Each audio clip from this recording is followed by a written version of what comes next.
Thank you very much, everybody. Well, Merci beaucoup, merci à toutes et à tous. Merci beaucoup. Vice President Vance, Monsieur le vice-président Vance, Monsieur Johnson, Kuhn, Monsieur Soon, Chief Justice Roberts, Monsieur Roberts, Justices of the chers juges United States de la Cour Supreme suprême Court, des États-Unis, President Clinton, Monsieur le président Clinton, Bush, président Bush, President Obama, président Obama, President Biden, président Biden, Vice President Harris, vice-présidente Harris, and my fellow citizens. chers The citoyens. golden age of America begins L'âge right now. d'or des États-Unis commence aujourd'hui.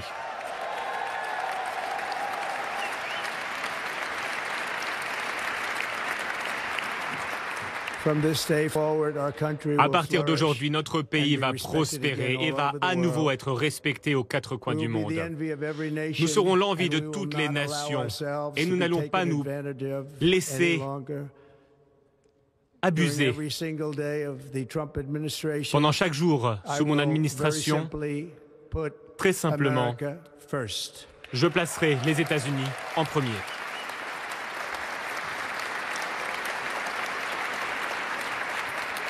Our sovereignty will be reclaimed. Nous allons retrouver notre Our safety souveraineté. will be restored. Nous allons restaurer notre The scales of sécurité. justice will be rebalanced. Les balances de la justice seront rééquilibrées.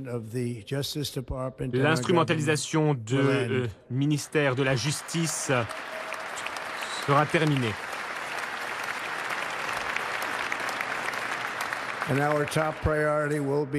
Nos priorités absolues consisteront à créer une nation fière, prospère et libre.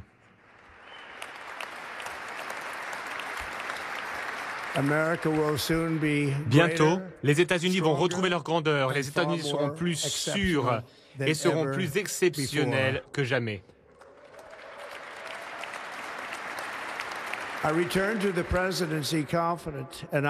Je redeviens président et j'ai confiance et je suis optimiste. Je pense que nous sommes au début d'une nouvelle ère de succès nationaux. Une vague de changement déferle sur le pays. Les États-Unis ont l'opportunité de saisir cette occasion comme jamais auparavant. Mais tout d'abord, nous devons être honnêtes quant aux défis auxquels nous sommes confrontés. Il y a beaucoup de défis, mais ces défis seront surmontés avec brio par cet élan dont est témoin le monde. Nous sommes réunis aujourd'hui et notre gouvernement est confronté à une crise de confiance. Pendant de nombreuses années, l'establishment radical et extrémiste a volé le pouvoir des citoyens. Et nous nous sommes retrouvés dans une situation catastrophique, mais aujourd'hui, le gouvernement ne peut même pas gérer une simple crise nationale. En parallèle, nous voyons énormément de catastrophes à l'étranger. Le gouvernement ne peut pas protéger nos citoyens honnêtes. Notre gouvernement protège les criminels. Beaucoup de criminels qui viennent d'institutions mentales ou de prisons, qui sont arrivés dans notre pays illégalement, venant des quatre coins du monde. Nous avons un gouvernement qui a donné des financements illimités à la défense des frontières internationales, mais refuse de protéger les frontières nationales ou, plus important encore, protéger son propre peuple. Notre pays ne peut plus offrir des services de base lorsque nous en avons besoin en temps de crise. Nous l'avons vu récemment. Nous avons vu le peuple de Caroline du Nord qui a été très maltraité.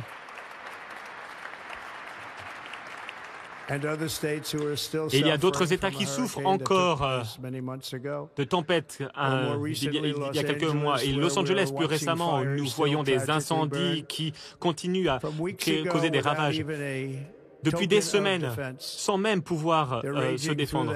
Ces incendies détruisent des communautés, des habitations, même ces incendies détruisent les habitations de personnes très riches, très fortunées. Certaines personnes sont ici et ces personnes sont aujourd'hui sans abri. C'est assez intéressant de voir ça. Cela ne peut plus se produire. Personne ne peut agir, mais cela va changer. Nous avons un système de santé publique qui est catastrophique et pourtant nous investissons énormément. Nous investissons plus que tous les autres pays et nous avons un système d'éducation qui enseigne à nos enfants d'avoir honte d'eux-mêmes très souvent et de même détester notre pays malgré l'amour que l'on essaye de leur apporter. Tout cela va changer à compter d'aujourd'hui. Et cela va changer très rapidement.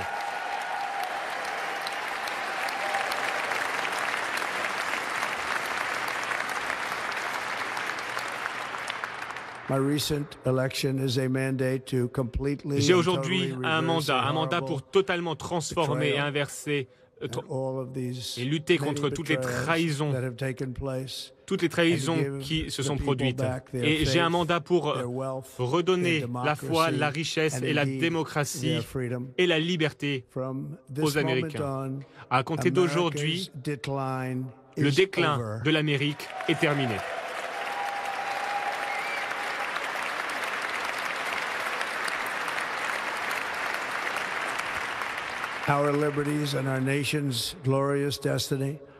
La liberté et la destinée glorieuse de notre pays va pouvoir perdurer. Nous allons restaurer l'intégrité, les compétences et la fidélité envers le gouvernement américain. Depuis 8 ans, ces 8 dernières années, j'ai été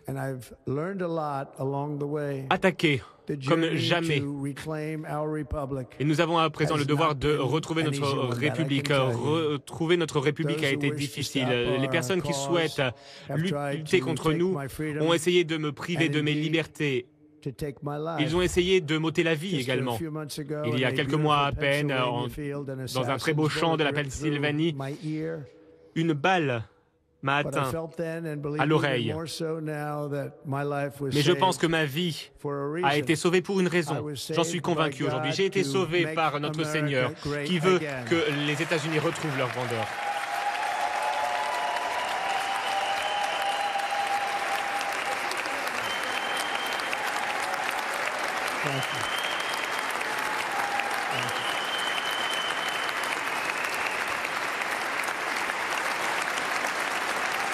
Thank you very much. Merci beaucoup.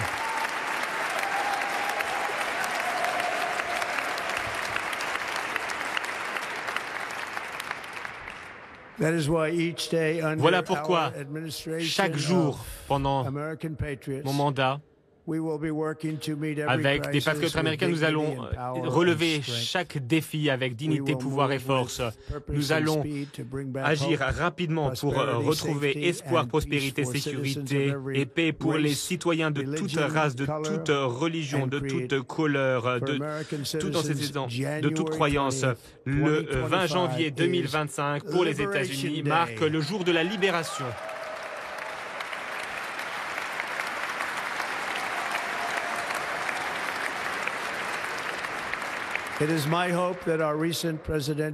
J'espère que cette élection présidentielle marquera l'histoire en tant qu'élection la plus importante de l'histoire de notre pays. Comme notre victoire l'a montré, toute notre nation se mobilise derrière un programme qui consiste à renforcer et à protéger toute notre population, les jeunes, les personnes âgées, les latino-américains, les afro-américains, les personnes vivant en ville, à la campagne. Et nous avons remporté la victoire dans les 7 swing states et nous avons remporté le vote populaire. Nous avons eu le plus grand nombre de voix avec une très grande marge. Aux Afro-Américains et aux Latinos, je tiens à vous remercier. Merci pour tout votre amour. Merci pour toute la confiance dont vous avez fait preuve, que vous m'avez témoigné à travers votre vote. Je ne l'oublierai jamais. J'ai entendu votre voix pendant ma campagne et j'ai hâte de travailler avec vous ces prochaines années. Aujourd'hui, c'est la journée de Martin Luther King et c'est un très bel honneur. Mais en son honneur, nous allons travailler ensemble pour concrétiser son rêve. Nous allons nous assurer que son rêve devienne réalité.